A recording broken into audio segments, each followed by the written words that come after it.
महीने की शुरुआत के साथ ही नोटबंदी के फैसले के बाद जनता की समस्या से निपटने के लिए सरकार के साथ साथ आरबीआई ने भी कमर कस ली है।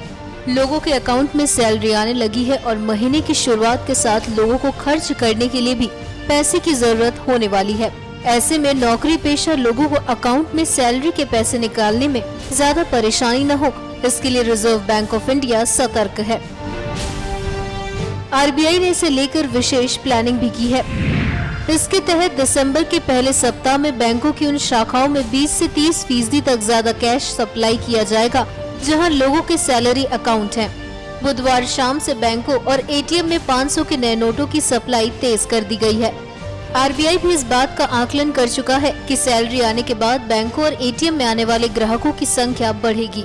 आमतौर पर नौकरी पेशा वाले लोगों के अकाउंट में महीने के पहले सप्ताह में सैलरी क्रेडिट होती है। कॉर्पोरेट सेक्टर भी इसी अवधि में अपने कर्मियों की सैलरी उनके खातों में डालते हैं। इसलिए आरबीआई ने 30 नवंबर की शाम नोटों की सप्लाई बढ़ा दी है। आरबीआई ने बैंकों को भी अपनी वैसी शाखाओं में पर्याप्त संख्या में कर्मियों की तैनाती सुनिश्चित करने की सलाह दी है जिनके पास सैलरी अकाउंट है। जिन कर्मचारियों के पास बैंक अकाउंट नहीं है उनके नए खाते खोलने की व्यवस्था की गई है।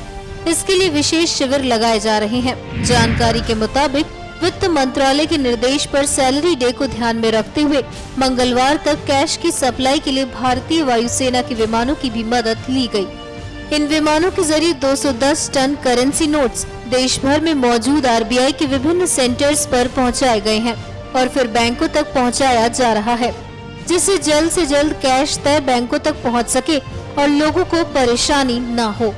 एनएमएफ न्यूज की रिपोर्ट।